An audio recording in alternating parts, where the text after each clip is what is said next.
டே 4 ஜிகேயில் இன்றைக்கி என்ன பார்க்க போகிறோன்னா ஜாக்ரஃபி. ஓகேவா?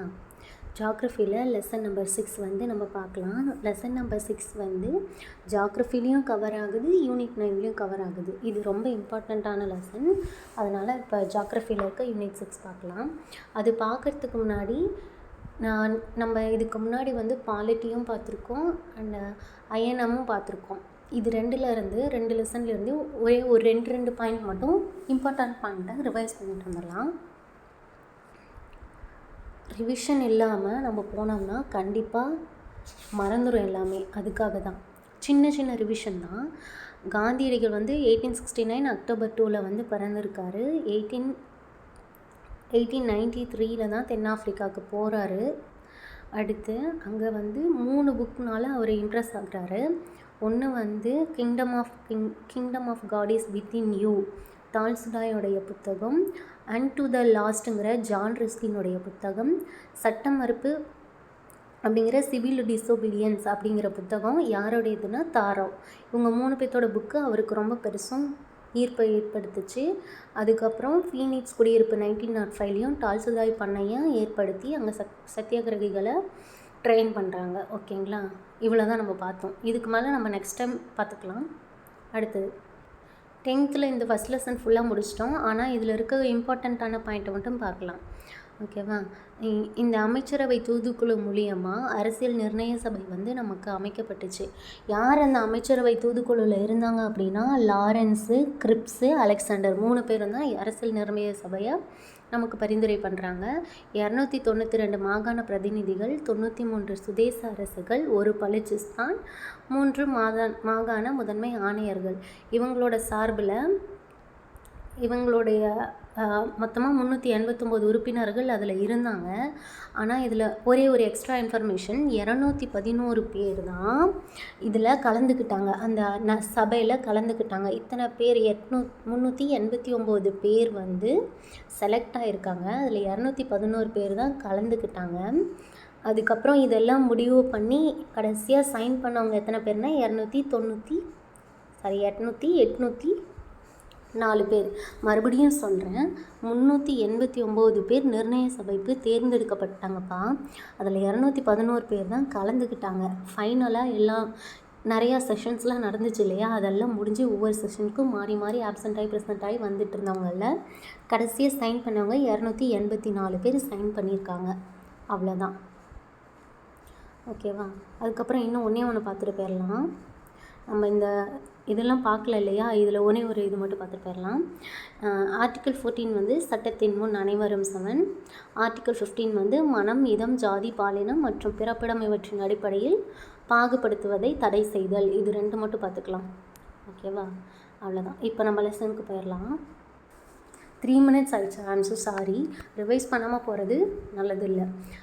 அண்ட் நம்ம லெசனுக்கு போகிறதுக்கு முன்னாடி ஒரு விஷயம் நான் சொல்லிடுறேன். நான் இந்த லெசனை நடத்த போகிறது கிடையாது, ஜஸ்ட் உங்கள் கூட சேர்ந்து நான் படிக்க போகிறேன், அவ்வளோதான். ஓகேங்களா? ஓகே, ஸ்டார்ட் பண்ணலாமா?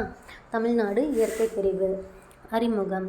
புவியில் சிறந்த குடிமகனாக விளங்குவதற்கான முதல் படிதான் தான் வசிக்கும் பகுதியை பற்றி கற்றறிவதே ஆகும். நாம் உள்ளூர் சூழலை பற்றி கற்பதன் நோக்கம் நம்முடைய சுற்றுச்சூழலில் வாழ்க்கை முறையை புரிந்து கொள்வதாகும். முதல் 5 பாடங்களில் நம் நாட்டின் பல்வேறு புவியியல் தன்மைகளை பற்றி கற்றிருந்தீர்கள். இப்பாடத்திலும் பின்வரும் பாடத்திலும் நம்ம அடுத்து என்னென்ன படிக்க போகிறோங்கிறத சொல்லியிருக்காங்க. காலமாறுகள், காலநிலை அதை படிக்க போகிறோம். இதன் நேர்த்தியாக நில அமைப்பு மற்றும் காலநிலை நம் மாநிலத்தை இந்தியாவில் தனித்துவம் கொண்டுள்ளதாக உருவாக்கப்பட்டது. இது வெப்பமண்டல கடற்கரைகள், நீர்வீழ்ச்சிகள், மலைகள், காடுகள், பல்வகை தாவரங்கள் மற்றும் விலங்கினங்களை கொண்டது. நம்மளுடையது தமிழ்நாடு வெப்பமண்டல கடற்கரைகள், நீர்வீழ்ச்சிகள், மலை, காடு, பல்வகை தாவரங்களை, விலங்குகளையும் கொண்டது. ஓகேவா? இப்போ டு யூ நோ 1956ஆம் ஆண்டு மாநில சீரமைப்பு சட்டத்தின்படி மொழியியல் அடிப்படையில் மாநிலங்கள் சீரமைப்பு செய்யப்பட்டுள்ளன. 1956 மறுசீரமைப்பு சட்டத்தின்படி மாநிலங்கள் மறுசீரமைப்பு செய்யப்பட்டுள்ளன. மாநில சீரமைப்பு எப்போ? 1956. அடுத்து இப்போ தான் ஸ்டார்ட் பண்ணியிருக்காங்க. அமைவிடம் மற்றும் பரப்பளவு. இந்தியாவின் 28 மாநிலங்களில் தமிழ்நாடும் ஒன்று. இது இந்தியாவின் தென்பகுதியில் அமைந்துள்ளது. இதன் நிலப்பரப்பு 8.4 வட அச்சம், 13 டிகிரி 35 ஆல்டிடியூட் வட அச்சம் வரையிலும், 76-18 கிழக்கும், 80-20 கிழக்கு தீர்க்கம் வரையிலும் பரவியுள்ளது. இது எப்படி படிக்கிறது? 8 டிகிரி 4 ஆல்டிடியூட் அப்படி தானே சொல்லுவாங்க.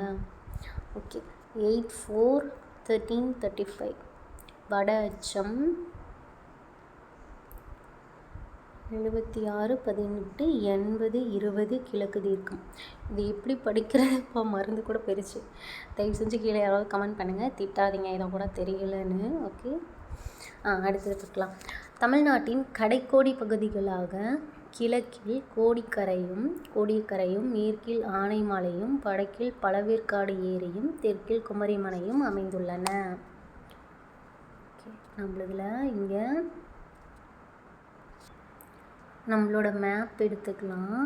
இதில் வந்து இப்படி, இது வந்து கிழக்கு, இது மேற்கு, வடக்கு, தெற்கு, இது நமக்கு தெரியும். இதில் நமக்கு வடக்கில் பழவேற்காடு ஏரியும், கிழக்கில் கோடியக்கரையும், தெற்கில் குமரிமுனையும், வடக்கில் ஆனைமலையும் இருக்கான். நம்ம இன்னும் ஜூம் பண்ணி பார்க்கலாமா? பழவேற்காடு ஏரி, கோடியக்கரை, குமரிமுனை, இங்கே ஆனைமலை. ஓகேவா?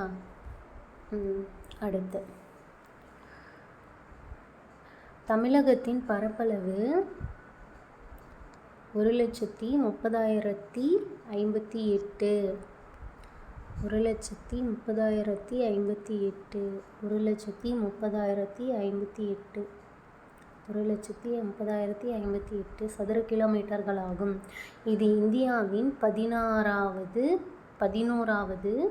பெரிய மாநிலம். 11th நம்மளது 11th பிக்கஸ்ட்டு. 1,30,058 சதுர கிலோமீட்டர். ஓகே, 11வது 1,30,058 சதுர கிலோமீட்டர். இந்திய பரப்பில் சுமார் 4% 4%. 11th பிளேஸு 1,30,058 சதுர கிலோமீட்டர். அவ்வளோதான்ப்பா. அடுத்து எல்லைகளும் அதன் அண்டை மாநிலங்களும். கிழக்கே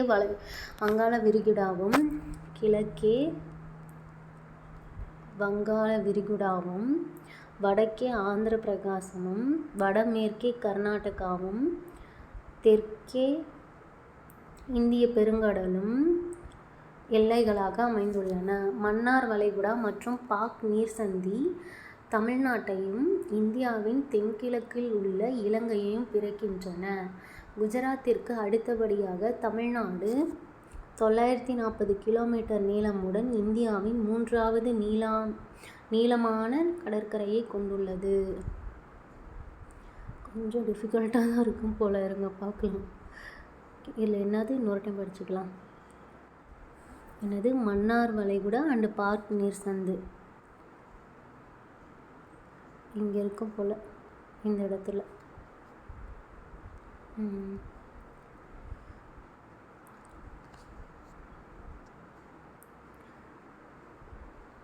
மன்னார் வளைகுடா அண்டு பாக் நீர்சந்தி.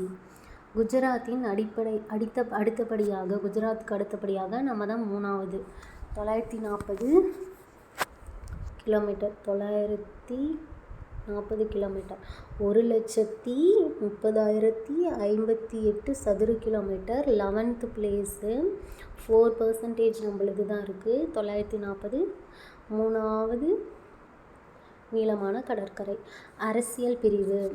தமிழ்நாடு உருவான காலகட்டத்தில் 13 மாவட்டங்கள் மட்டுமே இருந்தன என்பதை முன்பே அறிந்தோம். அதன் பிறகு நிர்வாக வசதிக்காக மாநிலம் பலமுறை மறுசீரமைப்பு செய்யப்பட்டது. ஃபஸ்ட்டு வந்து பண்ணது 1956. ஓகே, அடுத்து செயல்பாடுகள். இது நமக்கு வேணும். அடுத்து இயற்கை அமைப்பு. தமிழ்நாட்டின் முக்கிய இயற்கை அமைப்புகளையும் அதன் சிறப்பு அம்சங்களையும் இப்பாடத்தில் காணலாம். தீபகற்ப பீடபூமி எனப்படும் தக்கான பீடபூமியில் தமிழ்நாடு அமைந்துள்ளது. இப்பகுதி கிரேட்டேசியஸ் காலத்தில் 135 மில்லியன் ஆண்டுகளுக்கு முன்பு பிரிந்து சென்ற கோண்ட்வானா நிலப்பகுதியிலிருந்து உருவான ஒரு பகுதியாகும். கோண்ட்வானா நிலப்பகுதியிலிருந்து உருவானது தான் நம்ம தமிழ்நாடு. நம்ம தமிழ்நாடு. ஓகே. தமிழ்நாடானது நிலத்தோற்றத்தின் அடிப்படையில் மேற்கு தொடர்ச்சி மலை, கிழக்கு தொடர்ச்சி மலை, பீடபூமிகள், கடற்கரை சமவெளிகள் அண்ட் உள்நாட்டு சமவெளிகள் என 5 பெரும் பிரிவுகளாக ஃபஸ்ட்டு நம்ம இந்த 5 டைப் தான் பார்க்க போகிறோம். என்னென்னது? மேற்கு தொடர்ச்சி மலை, கிழக்கு தொடர்ச்சி மலை, பீடபூமிகள், கடற்கரை சமவெளிகள், உள்நாட்டு சமவெளிகள். இதெல்லாம் மேக்ஸிமம் ஃபேக்ட்ஸ் தான், மனப்பாடம் பண்ணுற மாதிரி தான் நிறையா இருக்கும் போல். பார்க்கலாம். மேற்கு தொடர்ச்சி மலை வடக்கே நீலகிரி முதல் தெற்கே கன்னியாகுமரி மாவட்ட சுவாமித்தோப்பில் உள்ள மருதமலை வரை நீண்டுள்ளது. இம்மலைத்தொடரின் உயரம் 2000 மீட்டர் முதல் 3000 மீட்டர் வரை வேறுபட்டுள்ளது. இது 2500 சதுர கிலோமீட்டர் பரப்பளவை உடையது. இம்மலைத்தொடர் தொடர்ச்சியாக இருந்தாலும் சில கணவாய்கள் காணப்படுகின்றன. இதை நம்ம மேப்பில் பார்ப்போமா?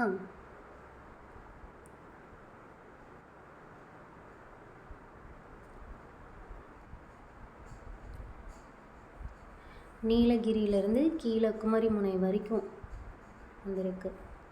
இங்கேருந்து இது வரைக்கும்.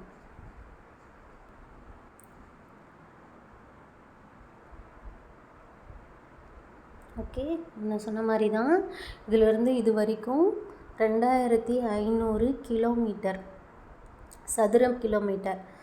அதே மாதிரி உயரம் 2000 மீட்டர்லேருந்து 3000 மீட்டர். இதனுடைய ஹைட் 2000 மீட்டர் சிகரம் 2000 மீட்டர்லேருந்து 3000 மீட்டர் வரைக்கும் இருக்கும். இதனுடைய லென்த், அதாவது பரப்பு ஏரியா 2500 சதுர கிலோமீட்டர். பாலக்காட்டு கணவாய், செங்கோட்டு கணவாய், ஆரல்வாய் மொழி கணவாய் மற்றும் அச்சன்கோவில் கணவாய் ஆகியன இத்தொடரின் முக்கிய கணவாய்களாகும். நீலகிரி, ஆனைமலை, பழனிமலை, ஏலக்காய் மலை, வருசநாடு, ஆண்டிப்பட்டி அண்ட் அகத்தியமலை மேற்கு தொடர்ச்சி மலையில் அமைந்துள்ள முக்கிய மலைகளாகும். அந்த கணவாய்களை பார்த்துட்டு வந்துடலாமா? இங்கே தான் வந்திருக்கும் போல். கணவாய்கள்னு குறிப்பிடலையே. சரி, வாங்க மலைகளை பார்ப்போம். நீலகிரி மலை, இதுதான் தொட்டபெட்டா. ஓகே, இங்கே இருக்கு பாருங்க. சரி. அடுத்த நீலகிரி மலை தமிழ்நாட்டின் வடமேற்கு பகுதியில் அமைந்துள்ளது. வடமேற்குனா எப்படி? வடக்கு. இது வடக்கு, இது மேற்கா? வடமேற்குனா இந்த சைடில் தானே இருக்குது, இங்கே தானே இருக்குது நீலகிரி, அதுதான் வடமேற்கு பகுதியில் அமைந்துள்ளது. இம்மலையில் 2000 மீட்டருக்கு மேல் உயரம் கொண்ட 24 சிகரங்கள் காணப்படுகின்றன. இம்மலையின் உயரமான சிகரம் தொட்டபெட்டா 2637 மீட்டர் ஆகும். முக்குருத்தி 2552 மீட்டர் ஆகும். மற்றொரு இதனோட இன்னொரு சிகரம் முக்குருத்தி, அதுவும் இதே ஹைட்டில் இருக்குதுன்னு சொல்கிறாங்க. அடுத்து ஊட்டி, குன்னூர் ஆகியவை இம்மலையில் அமைந்துள்ள முக்கிய மலை வாழிடங்கள். என்னென்னது? ஊட்டி, குன்னூர், நீலகிரியில். அடுத்து 2700க்கும் அதிகமான பூக்கும் தாவர வகைகள் மற்றும் மாநில விலங்கான நீலகிரி வரையாடு இங்கு காணப்படுகிறது. நம்மளுடைய மாநில விலங்கியது நீலகிரி வரையாடு. இப்போ இதில் என்ன சம்மரி அப்படின்னா, 2000 மீட்டருக்கு மேலே உள்ள சிகரம் 24 சிகரங்கள் இருக்குது. அதில் 2 குறிப்பிட்டு சொல்லியிருக்காங்க. ஒன்று தொட்டபெட்டா, இன்னொன்று முக்குருத்தி. 2000 மீட்டருக்கு மேலே தானே சொல்லியிருக்காங்களே. ஃபஸ்ட்டு 2600, ஒரு குறிப்பிட்ட அளவு வச்சுக்கலாம். 2600 தொட்டபெட்டா, 2550 முக்குருத்தி. இதிலேருந்து ஒரு 50 மீட்டர் தான் முன்ன பின்ன, 100 மீட்டர் வச்சுக்கலாம். 2600, 2550. ஓகேவா, அவ்வளோதான். அடுத்து ஆனைமலை, தொட்டபெட்டா முடிஞ்சது, சாரி நீலகிரி முடிஞ்சது. அடுத்து ஆனைமலை. ஆனைமலை தமிழ்நாடு அண்ட் கேரளா மாநில எல்லை பகுதியில் பாலக்காடு கணவாய்க்கு மேற்கே, பாலக்காடு கணவாய்க்கு தெற்கே தெற்கே தெற்கே அமைந்துள்ளது. ஆனைமலை புலிகள் காப்பகம், ஆழியாறு பாதுகாக்கப்பட்ட காடுகள், வால்பாறை மலைவாழிடம், காடம்பாறை நீர்மின் நிலையம் போன்றவை இம்மலைப்பகுதியில் அமைந்துள்ளன. ஆழியாறு மற்றும் திருமூர்த்தி அணைகள் இம்மலையின் அடிவாரத்தில் கட்டப்பட்டுள்ளன. சரி, நீலகிரியில் வந்து நமக்கு 2 முக்குருத்தி அண்ட் தொட்டபெட்டா. தொட்டபெட்டா முக்குருத்தி இப்படி நாம் வச்சுக்கலாம். 2600, 2550, 24 சிகரம் 2000 மீட்டருக்கு மேலே இருக்குதுன்னு சொல்லியிருக்காங்க. அவ்வளோதான் நீலகிரியில். அடுத்து ஆனைமலையில் நமக்கு வெறும் வேர்ட்ஸில் தான் கொடுத்துருக்காங்க, நமக்கு எந்த டேட்டாஸும் இல்லை. என்ன அப்படின்னா, தமிழ்நாடு கேரளா பார்டருக்கு நடுவில் இருக்குது. தமிழ்நாடு கேரளா பார்டரில் இருக்குது. சரியா, பாலக்காடு கணவாய்க்கு தெற்கில் இருக்குது. பாலக்காட்டு கணவாய்க்கு தெற்கில் இருக்குது. சரி, இதில் என்னென்னலாம் இருக்குது அப்படின்னா, ஃபஸ்ட்டு ஆனைமலை புலிகள் காப்பகம் இருக்குது. ரெண்டாவது வால்பாறை மலைவாழிடம், வால்பாறை புலி, அடுத்து வால்பாறை மலைவாழிடம் இருக்குது. வால்பாறை. இன்னொன்று காடம்பாறை நீர்மின் நிலையம். நீர்மின் ஃபஸ்ட்டு புலி, அடுத்து வாழிடம், ஒரு வாழ்கிற இடம், அடுத்து நீர்மின் நிலையம். இதெல்லாமே அங்கே இருக்குது. அது மட்டும் இல்லாமல் ஆழியாறு திருமூர்த்தி அணைகள் இதெல்லாம் அங்கே தான் இருக்குது. ஆழியாறு திருமூர்த்தி அணைகள் இதெல்லாமே அங்கே தான் இருக்குது.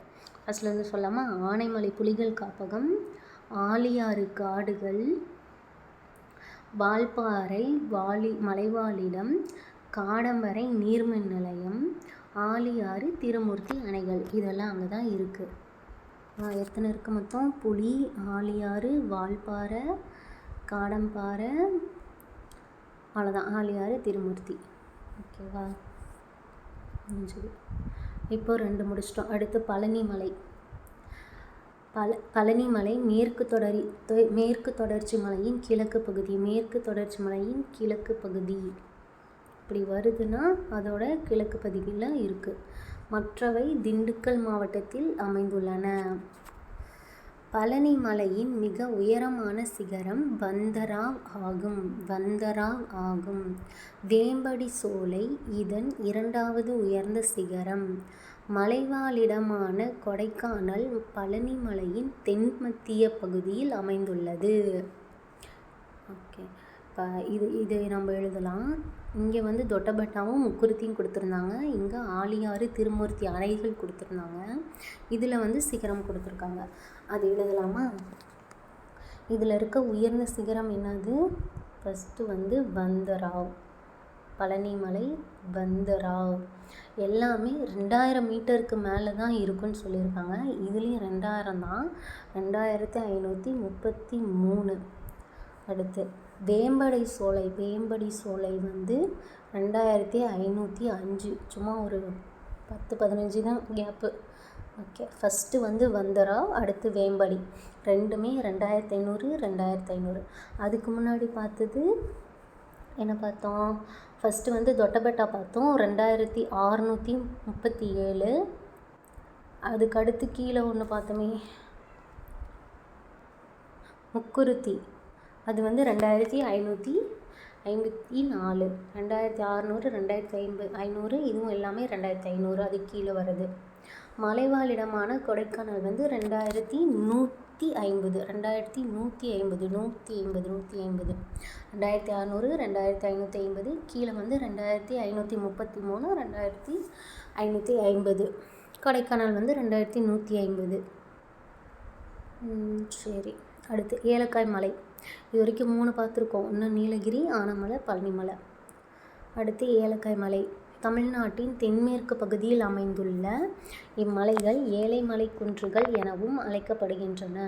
இங்கு அதிகமான ஏலக்காய் பயிரிடுவதால் இப்பெயர் பெற்றது. மிளகு மற்றும் காஃபி ஆகியன இம்மலைப்பகுதியில் பயிரிடப்படும் முக்கியமான பயிர்கள். இவை வடமேற்கில் ஆனைமலையோடும், வடகிழக்கில் பழனிமலையோடும், தென்கிழக்கில் ஆண்டிப்பட்டி மற்றும் வருசநாடு குன்றுகளோடும் இணைகின்றன. சரி, இதில் கீழே இப்போ ஏலக்காய் மலையில் நம்ம என்ன ஞாபகம் வச்சுக்கணும் அப்படின்னா, ஏலக்காய் பயிரிடுறாங்க, மிளகு காஃபி பயிரிடுறாங்க, இவ்வளோ தான் ஞாபகம் வச்சுக்கணும். 2 இடத்துல தான் டேட்டா, இந்த ஒரு 3 மலையில் தான் ரொம்ப டேட்டா அதிகம். இதில் மிளகு காஃபி ஞாபகம் வச்சுக்கிட்டால் போதும். இங்கே ஏலக்காய் மலையில். அடுத்து மேற்கு தொடர்ச்சி மலையில் உள்ள சிகரங்கள். இது 2 நம்ம ஃபஸ்ட்டே பார்த்துட்டோம். என்னது? தொட்டபெட்டா, முக்குருத்தியும் பார்த்துட்டோம். 2637, 2554. இப்போ வேம்படி சோலை, பெருமாள் மலை, கோட்டமலை, பகாசுரா. இது நாளும் கொஞ்சம் புதுசாக கொண்டு வந்திருக்காங்க. சரி, அது அப்படியே பாருங்கள், குறைஞ்சிக்கிட்டே வருது. இது 2600, 2500, வேம்படி சோலை 2500, பெருமாள் மலை 2234, 234 பெருமாள் மலை. கோட்டை மலை 2019, 2000 ஞாபகம் வச்சுக்கலாம். பகாசுரா மட்டும்தான் கொஞ்சம் கம்மியாக இருக்குது. 2000க்கு கீழே இருக்கிறது என்னது? பகாசுரா 1918. பகாசுரா 1918. 1918 அப்படி ஞாபகம் வச்சுக்கலாம். 1918னா பகாசுரா, 1918னா பகாசுரா. மீதி எல்லாமே 20க்கு மேலே தான். இங்கே பாருங்கள், 1918னா பகாசுரா, 2019னா கோட்டை மலை. சூப்பராக இருக்குல்ல? அடுத்து 234னா பெருமாள் மலை. வேம்படி சோலைனா என்னது? 2505, 2505.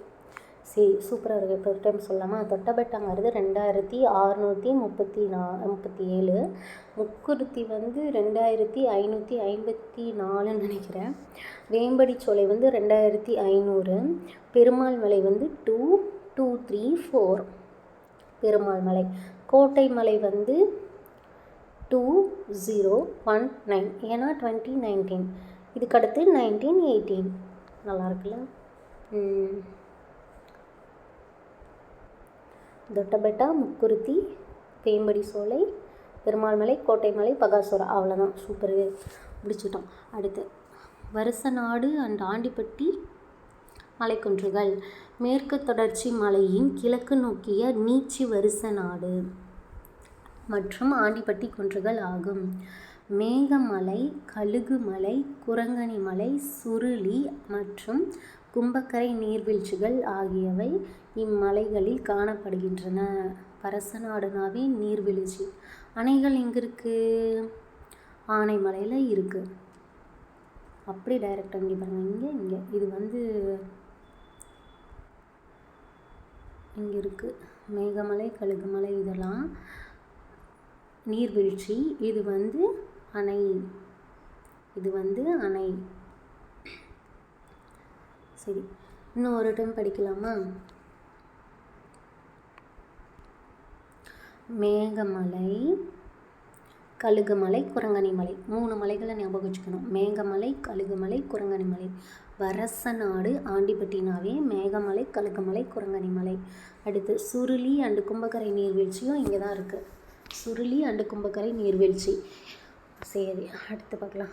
இம்மலையின் தெற்கு சரிவுகளில் தெற்கில் ஸ்ரீவில்லிபுத்தூர் மலை அணில் சரணாலயம். இது ரொம்ப ரொம்ப முக்கியம். ஸ்ரீவில்லிபுத்தூர், இது மாதிரி போட்டுக்கலாமா? மலை அணில் ஸ்ரீவில்லிபுத்தூர் ஸ்ரீவில்லிபுத்தூர் மலை அணில் சரணாலயம். ஸ்ரீவில்லிபுத்தூர் மலை அணில் சரணாலயம். இருங்க, இது வரமாட்டேங்குதுப்பா. ஸ்ரீவில்லிபுத்தூர் மலை அணில் சரணாலயம். நிறைய வச்சுக்கோம். ஸ்ரீவில்லிபுத்தூர் மலையனில் சரணாலயம் விருதுநகர் மாவட்டத்தில் அமைந்துள்ளது. விருதுநகர் ஸ்ரீவில்லிபுத்தூர் மலையனில் சரணாலயம். விருதுநகர் ஸ்ரீவில்லிபுத்தூர் மலையனில் சரணாலயம் எங்கே இருக்குது? வரசநாடு ஆண்டிப்பட்டி மலைக்குன்றில் இருக்குது. அதில் இன்னொன்று என்ன இருக்குது? நீர்வீழ்ச்சி, சுருளி அண்டு கும்பக்கரை. 3 மலை இருக்கும், மேகமலை, கழுகுமலை, குறுங்கனி மலை. அடுத்து வைகை மற்றும் அதன் துணை ஆறுகள் இப்பகுதியில் உருவாகின்றன. வைகை அண்டு துணை ஆறுகள், இது நல்லா ஞாபகம் வச்சுக்கணும். வைகை ஒன்று வைகை, இன்னொன்று ஸ்ரீவில்லிபுத்தூர் மலையனில் சரணாலயம். விருதுநகரில் இருக்க ஸ்ரீவில்லிபுத்தூர் மலையனில் சரணாலயம், மேகமலை, கழுகுமலை, குறுங்கனிமலை, சுருளி அண்டு கும்பக்கரை நீர்வீழ்ச்சி. சரியா? அவ்வளோதான். அடுத்து பொதிகை மலை. இம்மலையின் பெரும்பகுதி திருநெல்வேலி மாவட்டத்திலும், இது கொடுத்துருக்காங்க, இதில் விருதுநகர் கொடுத்துருந்தாங்க, இதில் திருநெல்வேலி மாவட்டத்திலும் இதன் தென் சரிவு கன்னியாகுமரி மாவட்டத்திலும் அமைந்துள்ளது. சிவஜோதி பர்வத், அகத்தியர் மலைகள் மற்றும் தெற்கு கைலாயம் என பல்வேறு பெயர்களில் இவை அழைக்கப்படுகிறது. பல்வேறு பெயர்னால் அது ரொம்ப ரொம்ப ரொம்ப முக்கியம், நம்ம எல்லாமே நோட் பண்ணிக்கணும். சிவஜோதி பர்வத், அகத்தியர் மலைகள், தெற்கு கைலாயம். சிவஜோதி பர்வத், அகத்தியர் மலை, தெற்கு கைலாயம். அகத்தியர், தெற்கு கைலாயம். இதில் பாருங்கள், ஒரு இது வச்சுக்கலாம், க்ளூ வச்சுக்கலாம். சிவன்னாவே கைலாயம்னு சொல்லுவாங்க. அகத்தியர் ஒரு முனிவர் அங்கே போய் பார்க்குறாரு அப்படி ஞாபகம் வச்சுக்கலாம். சிவஜோதி பர்வத், அகத்தியர் மலை, கைலாயம், தெற்கு கைலாயம். தெற்கு கைலாயம் இது பொதிகை மலை. பொதிகை மலைன்னா என்ன? தெற்கு கைலாயம், சிவஜோதி பர்வத், அடுத்து அகத்தியர் மலைகள். சரியா? அடுத்து இங்கே என்ன கீழே கொடுத்துருக்காங்க? மேற்கு தொடர்ச்சி மலை உயிர் பன்மை செறிந்த ஒன்றாக திகழ்கிறது. இப்பகுதி வளமான பசுமை மாறக்காடுகள், நீர்வீழ்ச்சிகள் மற்றும் பழமையான கோயில்கள் ஆகியவற்றுக்கு புகழ் பெற்றதாகும். ஆமாம், சிவன் வந்துருச்சு, சிவன், அகத்தியர் அதெல்லாம் வந்துருச்சு. ஸோ அதுதான். அடுத்து களக்காடு முண்டந்துறை புலிகள் காப்பகம். இதுக்கு முன்னாடி ஒரு புலி பார்த்தோம். எங்கே பார்த்தோம்? ஆனமலை புலிகள் காப்பகம் பார்த்தோம். அடுத்து இங்கே தான் பார்த்துருக்கோம். இதில் பொதிகை மலையில் பார்த்துருக்கோம். களக்காடு முண்டந்துறை புலிகள் காப்பகம் இங்கே தான் இருக்குது போல். பரவாயில்ல, நாம் கூட ஓரளவுக்கு முடிச்சுட்டு வந்துட்டோம். பார்க்கலாம், இப்போது மறுபடியும் பார்க்கலாம். பொதிகை மலைங்கிறதுல என்னென்ன இருக்குது? இது திருநெல்வேலியிலேருந்து கன்னியாகுமரி வரைக்கும் இருக்கா. சிவஜோதி பர்வத், அகத்தியர் மலை, தெற்கு கைலாயம். இதில் நீர்வீழ்ச்சி எல்லாமே இருக்குது. நீர்வீழ்ச்சினா இன்னொன்று நமக்கு ஞாபகம் வரணும், சுருளி, கும்பக்கரை. எதில் இருக்குது? வரசநாடு அண்ட் ஆண்டிப்பட்டி மலைக்குன்றில் இருக்குது. அதே மாதிரி களக்காடு முண்டந்துறை புலிகள் காப்பகம். ரொம்ப ரோலாகுது. ஓகே, அடுத்து மகேந்திரகிரி மலைக்குன்றுகள். இம்மலைத்தொடர் கன்னியாகுமரி மற்றும் திருநெல்வேலி மாவட்டங்களின் எல்லை பகுதிகளாகவும் மேற்கு தொடர்ச்சி மலையின் தென் பகுதியாகவும் அமைந்துள்ளது. இதனுடைய சராசரி உயரம் 1645. இது மகேந்திரகிரி மலைக்குன்றுகள். சரி, இப்போ டக்குன்னு சொல்லுங்கள் பார்ப்போம். பெருமாள் மலையோடைய உயரம் என்னது? 2 2 3 4 1 2 3 1 2 3 சரி 2 2 3 4 2 2 3 4. ஐயோ, இன்னைக்கு ரொம்ப ஜாம் ஆகுது. 2 2 3 4 பெருமாள் மலை. 2 2 3 4 பெருமாள் மலை. அடுத்து கோட்டமலைனா என்னது? 20 19. ஓகே, கோட்டமலை ஏறுறதுக்கு 20 19 வயசு. கோட்டமலை ஏறுறதுக்கு 20 19 வயசு ஆகணும். அடுத்து பகாசுரானா 18, சுறா 19 18. அவ்வளோதான். பெருமாள் மலை, கோட்டை சுறா, பகாசுரா, இதுதான் கடைசியாக வரும். இப்போ நம்ம எவ்வளோ முடிச்சிருக்கோம்? மேற்கு தொடர்ச்சி மலை ஃபுல்லாக முடிச்சிட்டோம். ஆஹா, டைம் என்ன? 1/2 hour ஆகிடுச்சா?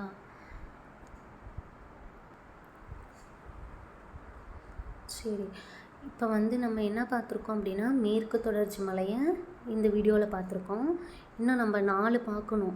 5 பெரும் பிரிவுகளாக பிரிக்கப்பட்டதுன்னு கொடுத்துருக்காங்க. இதில் நம்ம மேற்கு தொடர்ச்சி மலை பார்த்துட்டோம். இன்னும் கிழக்கு தொடர்ச்சி மலை, பீடபூமிகள், கடற்கரை சமவெளி, உள்நாட்டு சமவெளி, இவ்வளோ தான் பார்க்கணும். ஒன்று முடிச்சிட்டோம், இன்னும் 4 தான் இருக்குது, பார்த்துடலாம். சரி, இதனுடைய சின்ன ரிவிஷன் ஒன்று சொல்லிட்டு போயிடலாமா? இது எல்லாமே மேற்கு தொடர்ச்சி மலை எல்லாமே 2000 மீட்டருக்கு மேலே தான் இருக்கும். இதனுடைய ஹைட்டு சிகரம் வந்து 3000 மீட்டர்லேருந்து சதுர கிலோமீட்டர், ஏரியா வந்து சதுர கிலோமீட்டரு.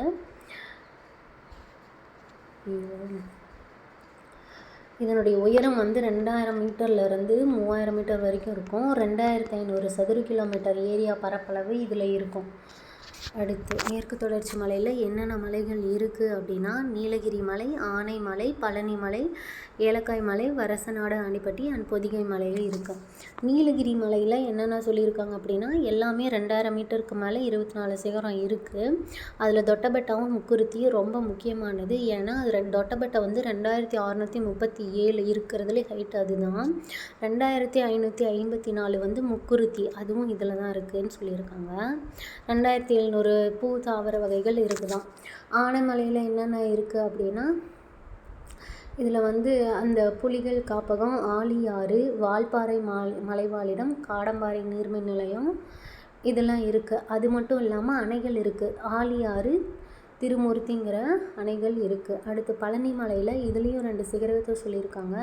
வந்தரா அண்டு வேம்படி சோலைன்னு சொல்லியிருக்காங்க. இதில் வந்து 2533 மீட்டரும், வேம்படி சோலை 2505 மீட்டரும் இருக்கும். கொடைக்கானல் வந்து 2150 மீட்டர், கொடைக்கானல் 2150 மீட்டர்.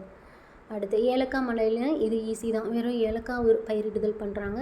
மிளகு அண்ட் காஃபி வந்து அங்கே வந்து தயாரிக்கிறாங்க.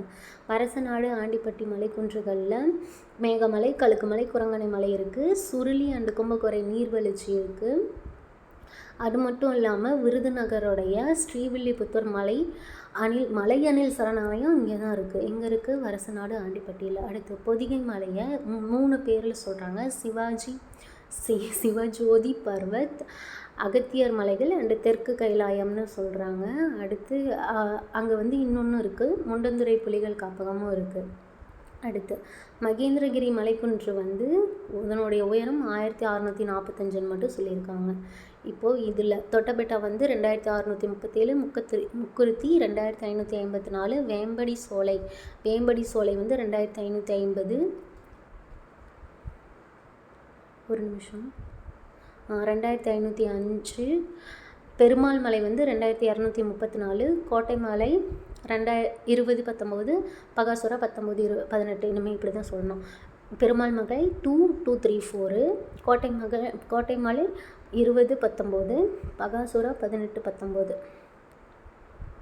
ஓகே, வேம்படி சோலை இங்கேயும் இருக்குது. வந்தரா வந்து 2533. சரியா? இன்னும் ஒன்று கம்மியாக இருக்கிறது என்னென்னா பகாசுரா, அதுக்கப்புறம் மகேந்திரகிரி. இது வந்து 1645, ஏதாவது பரவாயில்ல. 19, 18, இது 1645 தான் இருக்கும் போல். சரி, ஓகே.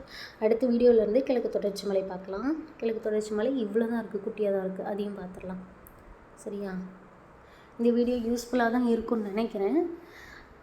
ஓகே, நம்ம போகிறதுக்கு முன்னாடி இன்னொரு சின்ன விஷயம் நம்ம எப்போவுமே பார்ப்போம். அதே மாதிரி ப்ரீவியஸ் இயர் கொஷின் பார்த்துட்டு நம்ம அந்த வீடியோ முடிச்சுக்கலாம். சரியா? இந்த கொஷினை பாருங்கள். 2024 கேட்டேன், குரூப் 4 கொஷின் தான். இந்திய அரசு 1972ஆம் ஆண்டில் வனவிலங்கு பாதுகாப்பு சட்டத்தை இயற்றியது. கரெக்டு. புலிகள் பாதுகாப்பு திட்டம் ஏப்ரல் 1974 தொடங்கப்பட்டது. அது 94 இல்லை, 74 இல்லை, 1973. இந்திய அரசாங்கம் 16 உயிர்கோள காப்பகங்களை ஏற்படுத்தியது. 16 இல்லை, 18. சரியா? அடுத்து வேறு கொஷின் பார்க்கலாம். இந்த கொஷின் பாருங்கள். Arrange the districts in descending order of having forest cover. Descending ஆர்டரில் கொண்டு வரணுமா, அதாவது அதிகத்துலேருந்து கீழே குறைவுக்கு கொண்டு வரணும். தர்மபுரி, ஈரோடு, வேலூர், கோயம்புத்தூர்.